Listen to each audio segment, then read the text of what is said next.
ஆனால் இங்கே அப்படி கிடையாது. இந்த கட்சியில் பாருங்க, ஒருத்தர் தான், யார் வேட்பாளர்னு கூட தெரியாது. புரட்சி தலைவர் சினிமா ஃபீல்டு தான், எனி டைம் அவரு சக்சஸ்ஸு. நம்ம புரட்சி தலைவி any time cinema success. Vijay sir வந்திருக்காரு, அடுத்த டார்கெட் என்ன, அடுத்த தலைமுறை என்ன?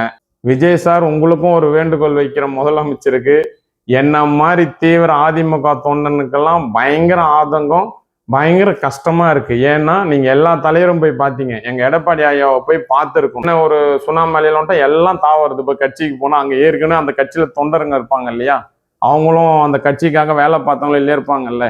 போன உடனே சீட்டு கொடுத்துட போறாங்களா? கிடையாது. போன உடனே பதவி கொடுத்துட போறாங்களா? ஒன்றும் கிடையாது. இது சண்டை போட்டு ஒருத்தரா போறப்போ உங்களுக்குள்ள அடிச்சுக்கிறீங்க. லோக்கல்ல இருக்கிற தொண்டருங்களை, அடிமட்டத்தில் இருக்க வெறித்தனமா இருக்க தொண்டருங்களை, எங்களை மாதிரி இது மாதிரி ஃபீல் பண்ற தொண்டருங்கள்லாம் என்ன பண்றாங்க, அவங்க கட்சியில இருக்கிறதுக்கு என்ன வழின்றதை யாருமே நீங்க பார்க்க. எம்எல்ஏ ராஜினாமா பண்ணாங்க, அவங்கள திட்டுன்னு திட்டுறாங்க. அங்க அந்த தொண்டர்களுக்கு என்ன பண்ணணும் கிட்டயுமே செல்லு இருக்கு. அவங்க வந்துட்டாங்க, ஆட்சியில உட்காந்துட்டாங்க, ரெஸ்பான்ஸ் கொடுத்து பதில் சொல்ற இடத்துலயோ கிடையவே. நம்ம தான் தேவையில்லாத பேசிட்டு, நம்ம எல்லார்கிட்டையும் செல்லு இருக்கு, நம்ம எல்லாமே ஐடி ரிங் வச்சிருக்கோம். அவங்க இடத்துல நம்பர் இருந்தாலும் அதை தான் நம்ம பண்ண போறோம். எங்களுக்கெல்லாம் குருநாதர் சிட்லப்பாத்தார் தான். பேரறிஞர் அண்ணா ஆரம்பிச்சாரு கட்சியை. அவரும் சினிமால கலைஞர் அவரும் சினிமால நல்ல ஓடி இருக்கு. மக்கள் மத்தியில ஒரு புரட்சி தலைவர், ரெட்டை இலைக்கு ஓட்டு போட்டேன் அப்படிலாம் கிடையாது. ஒன்லி புரட்சி தலைவர் எம்ஜிஆருக்காக ஓட்டு போட்டேன்னு சொன்னாங்க. தமிழ்நாட்டு ஜனமா இருந்தாங்க, அவங்களும் சினிமா துறை சம்பந்தப்பட்டாங்க. நம்ம புரட்சி தலைவர், அது மாதிரி நம்ம புரட்சி தலைவி அம்மாவும் அதே சினிமா ஃபீல்டுல இருந்து தான் வந்தோம். அம்மா மறைவுக்கு அப்புறம் எல்லாருக்குமே ஈகோ பிரச்சனை. அந்த உள்ளாட்சி எலெக்ஷன் நடத்த முடியல. 2010 கட்சி விட்டு போயிட்டாங்க நிறைய கட்சி. வணக்கங்க, என் பேர் சசிகுமார் பப்பு.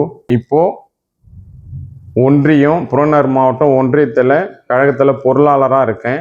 எனக்கு ஒன்றிய செயலாளர் எல்லாரும் செல்லமாக பெரும்பாத்தாரன்னு அழைப்போம். பெரும்பாக்கம் ராஜசேகர் அண்ணன் தான் இப்போ செய்யூர் தொகுதியில் எம்எல்ஏவாக ஜெயிச்சிருக்காங்க. அவர் நீண்ட நாட்கள் போராட்டத்துக்கு அப்புறம் அவருக்கு ஒரு கிடைச்ச சீட்டு எம்எல்ஏவாக இருக்காங்க. நல்ல தொண்டை, நல்ல கட்சிக்காரு. அவருக்கு என்னுடைய வாழ்த்துக்கள். எங்களுக்கெல்லாம் குருநாதர் சிட்லப்பாத்தார் தான். சிட்லப்பாக்கம் ராஜேந்திரன் செல்லமே எல்லாரும் கூப்பிடுவோம் சிட்லப்பாத்தாருன்னு. அவர் தான் எங்களுக்கு குருநாதர். அப்புறம் புறநகர் மாவட்டமாக உடையிறப்போ அண்ணன் கேபி கண்ணா அவங்க மாவட்ட செயலாளராக இருக்காங்க. அவர்லாம் உண்மையிலேயே தோக்க வேண்டிய மனிதரே கிடையாது. ஃபீல்டு ஒர்க்கர், சுச்சுவேஷன், அதை தான் நம்ம சொல்ல வருது. ஒரு கட்சிக்காரங்க எங்கே இருக்கிறோன்றதோட தாண்டி அவங்கெல்லாம் ஜெயிச்சிருக்கணும் இந்த தொகுதியில். ஆனால் அவங்களால ஜெயிக்க முடியல. நல்ல ஃபீல்டு ஒர்க்கர், நல்ல மனிதர். அந்த ஆதங்கத்தின் அடிப்படையில தான் நான் ஒரு அதிமுக தொண்டனா, தீவிர தொண்டனா, அடிமட்டு தொண்டனா. ஏன்னா நான் இந்த ஊராட்சியில் 2 டைம் ஊராட்சி செயலாளராக இருந்திருக்கேன். முன்னாள் துணைத் தலைவராக பணியாற்றியிருக்கேன் மக்களுக்காக. நான் இப்போ புறநகர் மாவட்டத்தில் ஒன்றிய பொருளாளராக இருக்கேன். ஏற்கனவே ஊராட்சியில் 2 டைம் ஊராட்சி செயலாளராக பணியாற்றியிருக்கேன் கட்சியில். அதுக்கப்புறம் துணைத் தலைவராக பணியாற்றியிருக்கேன். அப்போ பணியாற்றும்போது இந்த வேங்கவாசல் ஊராட்சியில் நாயவேலை கடை, வேங்கவாசல் குளம், மைதினி அவங்க எம்பி ஃபண்ட்ஸு, அதே மாதிரி சிட்லப்பாத்தார் எம்பியாக இருக்கும்போது அவங்க ஃபண்ட்ஸில், கேபி கண்ணன் எம்எல்ஏ இருந்தாங்க 11, அவர் அண்ணா, அவர் ஃபண்ட்ஸ்லாம் நிறைய வாங்கி என் ஊராட்சிக்காக பண்ணியிருக்கேன். அந்த 5 ஆண்டு காலத்தில் நிறைய வேலைகள் நடந்திருக்கு. நாயாவேலை கடையிலேருந்து, மகளிர் குழு பில்டிங்லேருந்து நிறைய எடுத்து பண்ணியிருக்கேன்.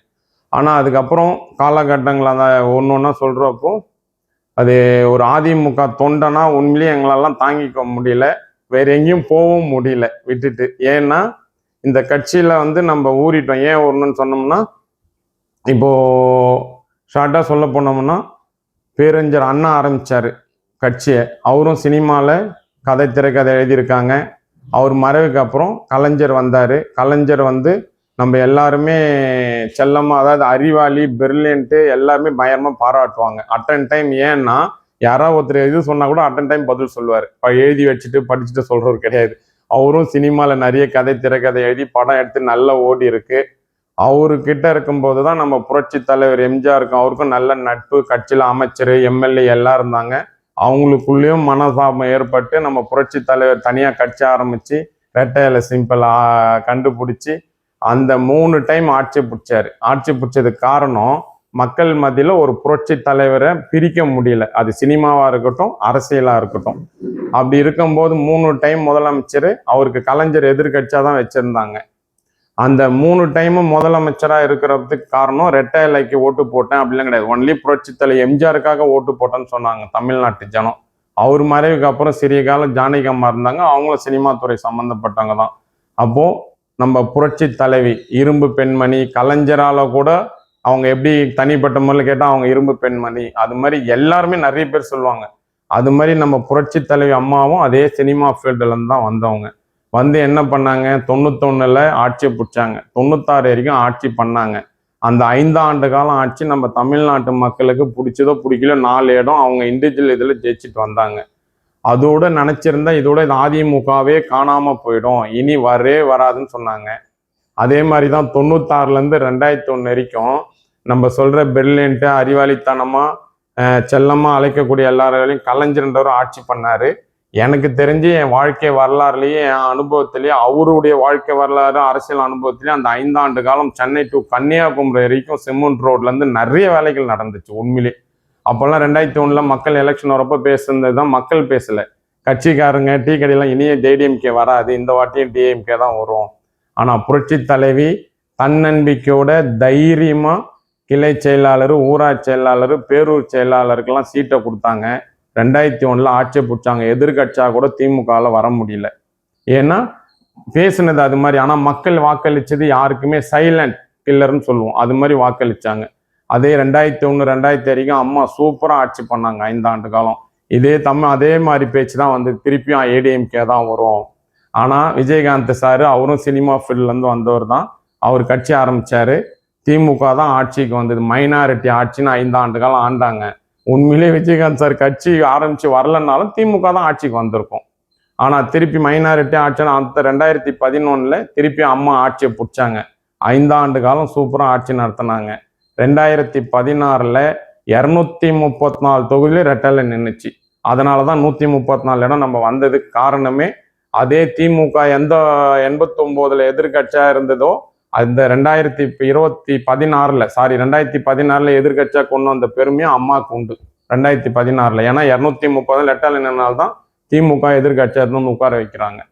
அப்போது இந்த டிராவல் அம்மா மறைவுக்கு அப்புறம் கட்சியில் நிறைய பிரச்சனைகள், அது எல்லாருக்குமே ஈகோ பிரச்சனை. தான் தலைவருங்க இருக்கிறீங்க, மாவட்ட செயலாளர் இருக்கீங்க, பொறுப்பில் இருக்கீங்க, லோக்கல் அடிமட்ட தொண்டை என்ன பண்ணுறான், கட்சியில் இருக்காங்களா இல்லையா, ஏன் இதெல்லாம் வருதுன்னு யாரும் பார்க்கறதுக்கே கிடையாது. அந்த உள்ளாட்சி எலெக்ஷன் நடத்த முடியல 2016. அதுலேயே பாதி தொண்டனு நம்ம போயிட்டோம், கட்சி விட்டு போயிட்டாங்க நிறைய கட்சிக்கு. ஆனால் திமுக 2001 ஆட்சிக்கு வந்தாங்க, உள்ளாட்சி எலெக்ஷன் நடத்தினாங்க. இது சண்டை போட்டு ஒருத்தராக போகிறப்போ உங்களுக்குள்ள அடிச்சுக்கிறீங்க. லோக்கலில் இருக்கிற தொண்டருங்களை, அடிமட்டத்தில் இருக்க வெறித்தனமாக இருக்க தொண்டருங்களை, எங்களை மாதிரி இது மாதிரி ஃபீல் பண்ணுற தொண்டருங்கள்லாம் என்ன பண்ணுறாங்க, அவங்க கட்சியில் இருக்கிறதுக்கு என்ன வழின்றதை யாருமே நீங்கள் பார்க்கல, எல்லாம் அந்த இதில் தான் பார்க்குறீங்க. அதே மாதிரி இப்போவும் அதே பிரச்சனை தான் போயிட்டுருக்கு. நான் என்ன சொல்கிறேன்னா, விஜய் சாருக்கு இப்போ எல்லா தொகுதியிலையுமே மக்கள் ஓட்டு அளிச்சிருக்காங்க. எங்கே அதிகமாக விசிலுக்கு போடணும்னு நினச்சாங்களோ அங்கே விசில் ஜெயிச்சிருக்கு. எங்கே அதிகமாக ரெட்டையில ஜெயிக்கணும்னு நினச்சி ரெட்டையிலைக்கு ஓட்டு போட்டிருக்காங்களோ ரெட்டையில ஜெயிச்சிருக்கு. எந்த இடத்துல உதயசூரியன் அதிகமாக போட்டு ஜெயிக்கணும்னாங்களோ அங்கே உதயசூரியன் ஜெயிச்சிருக்கு. ஆனால் உண்மையிலே விஜய் சார் சினிமா ஃபீல்ட்லேருந்து வந்திருந்தாலும் விஜய்ன்னு சொன்ன 50 வேட்பாளருக்கு மேலே விஜய்ன்ற பேருக்கெல்லாம் ஓட்டு கிடையாது, விசிலுக்கு ஓட்டு கிடையாது. தனி மனிதன், எம்ஜிஆருக்கு அப்புறம் தனி மனிதன் விஜய் சார் ஒன்றுக்காக ஓட்டு போட்டோம், அந்த ஓட்டு தான் அவங்க அந்த இடம் 108 இடம் வந்தது. ஓகே, மெஜாரிட்டி கிடையாது. நம்ம கட்சியில் இருக்காங்க, வந்த உடனே யாரையாவது வச்சு பேசி இருக்கலாம். எல்லா கட்சியிலும் ஒருத்தர் தான் பிடிக்காது, வேற எந்த கட்சியில வச்சு பேசி ஸ்டார்டிங்லேயே பண்ணியிருந்தா இப்போ இவ்வளோ பிரச்சனைகளே கிடையாது. இப்போ கூட நான் என்ன சொல்ல வரேன்னா, எல்லாரும் நம்ம சொல்கிறோம் நம்ம கட்சியிலேருந்து 4 பேர் ராஜினாமா பண்ணிட்டு போயிட்டாங்க. அவங்க சொல்கிறதெல்லாம் கூட என் தொகுதிக்கு நல்லது நடக்கணும் நான் ராஜினாமா பண்ணேன், என் தொகுதிக்கு நல்லது நடக்கணும் ராஜினாமா பண்ணேன். அவங்க ராஜினாமே பண்ணலன்னா கூட அரசாங்கம் பண்ணதான் போகுது. அரசாங்க அதிகாரிங்க இருக்காங்க. ஒரு எம்எல்ஏ கிட்ட வந்து ஒரு 100 கோரிக்கை சொன்னால் அவர் 100 கோரிக்கை நிறைவேற்றுற இடத்துல இருந்தாலும் எம்எல்ஏ இல்லைனாலும் அதிகாரிங்க பண்ண போகிறாங்க 35%. அவங்க இப்படி தான் சொல்லணும், நான் அந்த தொகுதியில் ஜெயிச்சிட்டேன், அடுத்த வர எலெக்ஷனுக்கோ எதுக்கோ கட்சி தொண்டர்களும் நான் எப்படி விடுறது, என் கூட வேலை பார்த்தாங்க நம்ம தக்க வச்சுக்கணும்னு சொன்னால் அந்த இதுக்காக தான் நான் ராஜினாமா பண்ணேன்னு சொல்லணும். இல்லைன்னா ராஜினாமா பண்ணாமையே ஐயா எடப்பாடியார் 5 ஆண்டு காலம் நல்லா தான் ஆட்சி பண்ணாரு, அதனால தான் எதிர்கட்சியாக வந்தது 2021. சொன்னவங்க எல்லாமே தமிழ்நாடு ஃபுல்லாக சொன்னதெல்லாம் எடப்பாடி ஐயா சூப்பராக பண்ணாருன்னு. ஆனால் 2021 75 இடம் வந்தோம். இப்போ வந்து ஒரு சுனாமி அலை. இது யாரையும் குறை சொல்றது, இது இப்போ கூட திட்டிட்டு இருக்கீங்க, தேவையில்லாத பேச்சுகள். இவங்க வராங்க, கட்சியில் இருக்காங்க, சினிமா ஃபீல்டு, அரசியல், இந்த அரசியல், அதெல்லாம் பேசவே கூடாதுங்க. இதெல்லாம் பப்ளிக் கிட்ட வந்து நீங்க அங்க உட்காந்துன்னு பேசிடுறீங்க மேல லெவல்ல. இங்க அடிமட்டத்துல பப்ளிக் கிட்ட வந்து கேளுங்க. ஒரு தெருவுலையும் இப்போ ஓட்டு கேட்குறப்ப கேளுங்க, பப்ளிக் என்ன சொல்றாங்கன்றதை கேளுங்க. அதை யாருமே கேதர் பண்ண மாட்டேன்றீங்க. ரெண்டாவது, அடுத்த தலைமுறைன்னு ஒன்று இருக்கு. இப்போ யாருக்கு எல்லாருக்கும் என்னென்ன பொறுப்புல இருக்காங்க, என்னென்ன வயசாச்சு, அடுத்த தலைமுறை நோக்கி தான் நம்ம தமிழ்நாடு கவர்மெண்ட் போயிட்டு இருக்கு. அப்ப அந்த அரசியலுக்கு எது உகந்தது, நம்ம தொண்டருங்களை எப்படி நம்ம இதுக்குள்ளேயே வச்சிருக்கிறது, அதுக்கான ஒரு சோர்ஸும் நம்ம மக்கள் நம்ம கட்சியில கிடையாது, சுத்தமா கிடையாது. எங்க ஆதங்கம் இப்ப திருப்பி அதே தான். ஒருத்தர் வந்து நான் இன்னும் சொல்றேன் 2 நாள் டைம் கொடுங்க, 3 நாள் டைம் கொடுங்க, இன்னொருத்தர் சொல்றது. யாரு போனாலும் சொல்ற மாதிரி ஒரு வேர்கள்ன்றது ஒரு மரத்துல வேறு போய்கிட்டே தான் இருக்கும். அந்த மரம் காலத்துக்கு அது உயிரோட இருக்கிற வரைக்கும் வேர்கள் போய்கிட்டே தான் இருக்கும். அதுல இருக்கிற இலைகள் நல்லா இருக்கா, அதுல இருக்க கலைகள் நல்லா சுத்தமா ஸ்ட்ராங்கா இருக்கா, அது யார் பார்க்க வேண்டியது? நம்ம சொல்ற வேரா போகணும்னு சொல்றோம் பாருங்க, அந்த வேறு தான் பார்க்கணும். பார்க்குற பட்சத்துல முடியலாம், அதுக்கு என்ன சோர்ஸ்ன்றதை பார்க்கணும். நம்ம கட்சி தொண்டர்கள் போகக்கூடாது, அதுக்கு அடுத்தது என்ன வேலை பார்க்கலான்றதை பார்க்கணும். இது ஏன் சொல்றேன்னா, யாரையும் குற்றச்சாட்டு சொல்லணும், கஷ்டப்படுத்தணும், எது பண்ணணும்னு கிடையாது. இங்க இருந்தா உடனே இப்ப என்ன ஒரு சுனாமலையில வந்துட்டா எல்லாம் தாவறது. இப்ப கட்சிக்கு போனா அங்க ஏற்கனவே அந்த கட்சியில தொண்டருங்க இருப்பாங்க இல்லையா, அவங்களும் அந்த கட்சிக்காக வேலை பார்த்தவங்களும் இல்லையா இருப்பாங்கல்ல. போன உடனே சீட்டு கொடுத்துட போறாங்களா? கிடையாது. போன உடனே பதவி கொடுத்துட போறாங்களா? ஒன்றும் கிடையாது. அப்போ இருக்கிறது இங்க எங்க மாறிக்கிட்டு இருந்து, இங்கிருந்து அங்க போறது, இங்கிருந்து அங்க போறது, இது எல்லாமே என்னன்னா அடிமட்டத்துல பாக்குறப்போ நம்மளுக்கு ரொம்ப கஷ்டமா இருக்கும். தொண்டருங்கள் அதுக்கப்புறம் எங்க இருப்பாங்க? பொறுப்புல, மாநில லெவல்ல பொறுப்புல இருப்பாங்க, கட்சி இருக்கும், ரெட்டையில இருக்கும். அடிமட்டத்துல வேலை செய்யறவங்க அப்ப அன்னைக்கு வந்து பண்ணணும். இந்த ஒரு அது தமிழ்நாடு ஃபுல்லா அடிமட்டத்துல என்ன மாதிரி இருக்க ஒரு தொண்டருங்க கருத்து கேளுங்க. ஒரு இது ஒன்று ஓப்பன் பண்ணுங்க. நம்ம கட்சியில ஒரு மெயிலோ இல்லை ஒரு கம்ப்ளைண்ட் பண்றதுக்கோ ஓப்பனா, நான் இப்போ என்ன மாதிரி தொண்டை எனக்கு யாருக்கிட்ட நான் டைரக்டா பேசணும்னா என் மாவட்ட செயலாளர்கிட்ட தான் நான் பேச முடியும். என் மாவட்ட செயலாளர்கிட்ட சொல்லி நான் என்ன பண்றது? என் மாவட்ட செயலர் ரொம்ப ரொம்ப நல்லவர், தப்பு சொல்லலை, அவராலையும் என்ன ஓரளவுக்கு தான் பண்ண முடியும். இது தலைமை கழகத்தில் இருக்கவங்க, தலைமை நிர்வாகிங்க, இது இல்லாம நம்ம ஏதோ ஒன்று சொல்லுவோம், நிறைய என்கொயரி பண்றதுக்கு, அதை கொடுத்தா கூட அடிமட்ட தொண்டருடைய மனநிலை எப்படி இருக்கு, அவங்கள நம்ம என்ன பண்ணலாம், வர வச்சு பேச சொல்லலாம். இங்க இப்போ போற எம்எல்ஏங்க, கட்சி விட்டு போறவங்க நீக்கிறது, இதெல்லாம் வந்து கும்பலா உட்காந்து ஐயா எடப்பாடி ஆகிட்டே பேசலாம். அடுத்து நம்ம என்ன பண்ணலாம், நீங்க ஐடியா கொடுங்க. இது மாதிரி தொண்டருங்க போறாங்க, என் தொகுதியில நான் ஜெயிச்சுட்டு வந்துட்டேன், போன வாட்டி நான் எதிர்கட்சியா இருந்தேன், 5 வருஷம் ஜெயிச்சேன், என் தொண்டர்களுக்கு ஒன்றும் பண்ண முடியல, நம்ம இந்த வாட்டி ஆட்சி வரும்னு பார்த்தோம், வரல, ஆனா ஜெயிச்சாச்சு, இப்ப என்ன பண்றது, நீங்க சொல்லுங்க, ஐடியா பண்ணலாம். உட்காந்து அவர்கிட்ட ஐயா கிட்ட பேசினா எதுவுமே ஒருத்தருக்கு தானே பிடிக்காது, எல்லாரையும் பிடிக்காதுன்னு கிடையாதுல்ல. எல்லா கட்சியிலும் நண்பர்கள் இருப்பாங்கல்ல. புரட்சி தலைவர் சினிமா ஃபீல்டு தான், எனி டைம் அவரு சக்சஸ். நம்ம புரட்சி தலைவி any time cinema success. Vijay sir வந்திருக்காரு, அடுத்த டார்கெட் என்ன, அடுத்த தலைமுறை என்ன? இதனால யாரோ ஒருத்தருக்காக நம்ம போகக்கூடாது, யாரோ ஒருத்தர்கிட்ட அணுகக்கூடாது. ஆனா உண்மையிலே விஜய் சார், உங்களுக்கும் ஒரு வேண்டுகோள் வைக்கிற முதலமைச்சருக்கு, என்ன மாதிரி தீவிர அதிமுக தொண்டனுக்கெல்லாம் பயங்கர ஆதங்கம், பயங்கர கஷ்டமா இருக்கு. ஏன்னா நீங்க எல்லா தலைவரும் போய் பார்த்தீங்க, எங்க எடப்பாடி ஐயாவை போய் பார்த்துருக்கணும், இல்லை யாராச்சும் ஒருத்தர்கிட்ட சொல்லியாச்சும் போய் மரியாதை நித்தமாச்சும் பார்த்தீங்கன்னா எங்களுக்கெல்லாம் பயங்கர ஹாப்பியா இருந்திருப்போம். நாங்களாம் எங்களை மாதிரி தொண்டனுங்க, எங்களுக்கு உண்மையிலே எனக்கு கஷ்டமா இருக்கு. ஆனா உங்ககிட்ட எனக்கு தெரிஞ்சது வரைக்கும் நீங்க அது போல பண்றவர் கிடையாது. எனக்கு தெரிஞ்சது வரைக்கும் அது எதனால அவரை பார்க்கல, நீங்க எதனால அதை மாதிரி சந்திக்கணும்னு முயற்சி எடுக்கலன்றதும் எங்களுக்கு தெரியல உண்மையிலே. ஆனா என்ன மாதிரி நான் ஒருத்தன் தான் சொல்றேன், என்ன மாதிரி லட்சக்கணக்கான தொண்டருங்க ஒரு மனசு கஷ்டம், விஜய் சார் ஏன் நம்ம போய் நம்ம தலைவரை மட்டும் பார்க்கல அப்படின்ற ஆதங்கம் எங்களுக்கு எல்லாருக்குமே இருக்கு. எடப்பாடி ஐயாவை பார்த்துருந்தீங்கன்னா ஏதாச்சும் சொல்யூஷன் ஒன்று கிடைச்சிருக்கும். இதுக்கு இவ்வளோ இது கிடையாது. ஏன்னா உங்களுக்குன்னு மக்கள் மத்தியில, பசங்க மத்தியில, என் வீட்டில் கூட என் பசங்க கூட, ஆனா ஓட்டு கிடையாது பசங்களுக்கு, அவ்வளோ ஒரு ரசிகருங்க. இது எல்லா குடும்பத்திலையும் இருக்கு. எல்லாரையும் போய் பார்த்தீங்க, எங்க எடப்பாடி ஐயாவையும் பார்த்துருந்தீங்கன்னா எங்களுக்கெல்லாம் பயங்கர சாட்டிஸ்ஃபைடா இருந்திருக்கும். ஏன் என்ன காரணம்னு தெரியல. அதனால இனி நடந்தது நடந்து போச்சு. நீங்க எலெக்ஷனுக்கு முன்னாடி கூட்டணி சொல்லியிருந்தீங்க, ஆனா இப்போ கூட்டணி இல்லை. ஜெயிச்ச அப்புறம் கூட்டணின்னு சொன்னீங்க. ஆனால் பார்க்க வேண்டிய எங்கே போய் பார்க்க கேட்கணுன்றதை விட்டுட்டீங்க. அதுதான் வேற ஒன்றும் கிடையாது. இதனால தான் இந்த பிரச்சனைக்கெல்லாம். இனி இந்த எங்களை மாதிரி தொண்டனுங்க ஹாப்பியாக இருக்கணும். எல்லா தமிழ்நாடு ஃபுல்லாக இருக்க தொண்டனுங்களும் ஹாப்பியாக இருக்கணும். அதுக்கான ஒரு நல்ல முடிவு எடுக்குங்க. நல்ல சிந்திங்க. என்ன பண்ணலான்றதை யோசிச்சு இது பண்ணுங்க. எவ்வளோ சீக்கிரம் பண்ணுறோமோ அவ்வளோ சீக்கிரம் எல்லா கட்சிக்குமே நல்லது. அப்புறம் இஷ்டா அரசுன்னா செல்லில் வச்சு பண்ணுறது ஏதோ ஒன்று, அதை நிறைய பேர் சொல்கிறாங்க, வாக்குவாதம் பண்ணுறாங்க. நான் என்ன கேட்குறேன்னா, எல்லா கட்சியிலையும் ஐடி ரிங்குன்னு ஒன்று இருக்குது. இன்றைக்கி ஒரு குழந்தைக்கு சாப்பாடு ஊட்டணுன்னா கூட செல்லை காமிச்சாதான் சாப்பாடு ஊட்டுறாங்க. அந்த செல்லை குழந்தை கையில் கொடுத்துட்டு சாப்பாடு ஊட்டினா தான் ஊட்டுறாங்க. ஏன்னா அது மாதிரி ஆயிடுச்சு கலாச்சாரம். நம்ம தேவையில்லாத பேசி தேவையில்லாத ஒருத்தர் மனசு, அதாவது சம்மந்தம் இல்லாத பேசினாலே டென்ஷன் ஆகுறாங்க லோக்கல். அதாவது பசங்க நம்ம போகிறப்போ, ஏன் நீங்கள் உங்களாண்ட செல் இல்லையா, உங்களாண்ட இல்லையா, உங்க அதுக்கிட்ட இல்லையான்னுட்டு ஆட்சி மாற்றம். அதாவது ஒருத்தர் போடணுன்னு வந்துட்டாங்க, அவங்க வந்துட்டாங்க, ஆட்சியில் உட்காந்துட்டாங்க, அவங்களுக்கான இது பண்ணி போயிட்டே இருக்காங்க. யாரையும் அவங்க ரெஸ்பான்ஸ் கொடுத்தா மாதிரியோ ரெஸ்பான்ஸ் கொடுத்து பதில் சொல்கிற இடத்துலையோ கிடையவே கிடையாது. நம்ம தான் தேவையில்லாத பேசிகிட்டு இருக்கோம். எல்லா ரீல்ஸ் அரசுன்னு சொல்கிறோம், இன்ஸ்டா போடுறாங்க, ரீல் அரசு நடத்துகிறாங்க, ஜெராக்ஸ் அரசு நடத்துகிறோன்னு சொல்கிறோம். நம்ம எல்லாமேட்டையும் செல்லு இருக்குது, நம்ம எல்லாமே ஐடி ரிங் வச்சுருக்கோம். அவங்க இடத்துல நம்பர் இருந்தாலும் அதை தான் நம்ம பண்ண போகிறோம். ஏன்னா மக்கள்கிட்ட இப்போ நம்ம ரீச் ஆகணும்னாலும் அடுத்தது அதானே பண்ண போகிறோம்.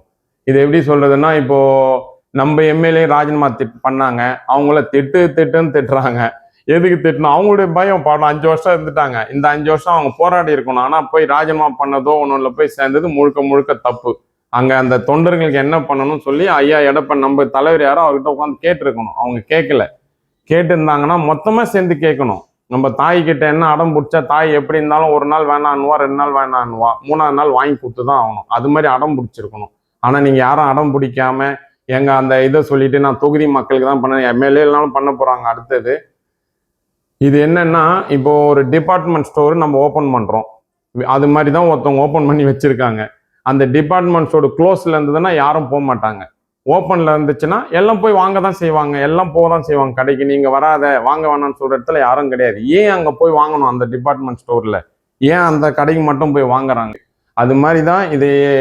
அடுத்தவங்க நம்ம கட்சியிலேயே தேவையில்லாத பேச்சுகள், இதெல்லாம் நாங்கள் தான் பாதிக்கப்படுறோம். தொண்டர்கள், அடிமட்ட தொண்டர்கள், ஏரியா ஃபுல்லாகவே நாங்கள் தான் போய் வீடு ஓட்டு கேட்குறப்போ எங்களை கேட்குற கேள்வி தான் நான் திருப்பி சொல்கிறது. அதனால் ஏன் இப்போ இருக்கிற ஆட்சி அவங்க இடத்துல யார் இருந்தாலும் அது மாதிரி தான் பண்ணுவாங்க. வரல மெஜாரிட்டியில் நம்ம வேற என்ன பண்ண முடியும்? அப்போ ஏதாவது ஒன்று பண்ணணும். யாரையும் நம்ப முடியல. எல்லாரும் இந்த வாட்டி அரசியல் தான், எல்லாருமே பதவி, எல்லாம் அரசியல் பண்ணணும், எல்லாமே பதவி வேணும்னு நினைக்கிறப்போ அவங்க இடத்துல பண்றப்போ நம்ம தப்புன்னு சொல்ல. நம்ம ஏன் போகணும்? அவங்க கூப்பிடல, கூப்பிட்டாலும் போகக்கூடாது இடத்துல நம்ம இருக்கு. நம்ம ஆளுங்க ஸ்ட்ராங் இல்லாத போது நம்ம அடுத்தவங்க பழி தூக்கி அடுத்தவங்க மேல போடக்கூடாது. நம்ம தொண்டர்களும் போகக்கூடாது. அதனால எவ்வளோ சீக்கிரம் ஐயா இந்த தலைமுறைக்கான நோக்கி தான் அரசியல் போய்கிட்டு இருக்கு. நம்ம திருப்பி இருக்கிறதையும் பேசிக்கிட்டு இருக்கிறதையும் கெடுத்துக்கிட்டு இருக்கிறவங்களையும் போட்டுன்னு இருந்தோம்னா நம்ம புரட்சி தலைவர் நினைச்ச கட்சிக்கும் புரட்சி தலைவம்மா கட்டி காப்பாத்தின கட்சிக்கும் ஐயா எடப்பாடி ஐயாவும் நல்லா தான் ஆட்சி பண்ணாங்க, அதுல எந்த மாற்றம் கிடையாது. ஆனா சொல்லக்கூடியோ அந்த எடுத்துக்கக்கூடிய இடத்துல யாரும் கிடையாது. நீ பெரியாளா நான் பெரியாளா, அதுக்கு பிரச்சனை. அது ஒரே காரணம் தான். ஆனா இங்க அப்படி கிடையாது. இந்த கட்சியில பாருங்க, ஒருத்தர் தான், யாரு வேட்பாளர்னு கூட தெரியாது, நம்பி ஓட்டு போட்டாங்க. உதாரணத்துக்கு 30 ஆண்டு 32 ஆண்டு காலம் நம்ம ஆட்சி ஆண்டோம் அதிமுகல.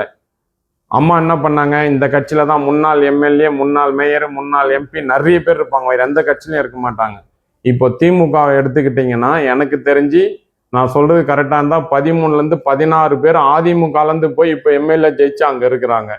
அதே மாதிரி டிவிகே விஜய் சாரோட கட்சியில விஜய் சாருக்காக போய் எனக்கு தெரிஞ்சு அதுலயும் இதே மாதிரி ஒரு 10 பேர் இருக்காங்கன்னு நினைக்கிறேன். அண்ணன் செங்கோட்டை அண்ணன் சொல்லலாம், ஜேசிடி பிரபாகரன் சாரை சொல்லலாம், அப்புறம் நம்ம இப்போ தற்காலிக சபாநாயகரா போட்டாங்க அவங்கள சொல்லலாம், சத்யபாமா மேடம் சொல்லலாம், நாங்குநேரி தொகுதி ஆல்ரெடி நம்ம இடைத்தேர்தலில் ஜெயிச்சவர், இப்போ அவரு அங்கே எம்எல்ஏ இருக்கார் சொல்லலாம். இது மாதிரி என்ன அதுலேயும் 10 பேர் இருக்காங்க.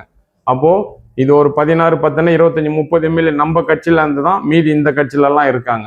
அது ஏன் அது மாதிரி நடக்குது? எங்க போனாலும் அந்த ஒரு பதவிக்காக போறாங்க, இல்லை பண்ணாலும் இப்போ ஏதோ ஒன்று நினைச்சு போனாங்க, அங்கேயும் அதே மாதிரி தான் இப்போ எதிர்கட்சியா போய் உட்காந்துருக்காங்க.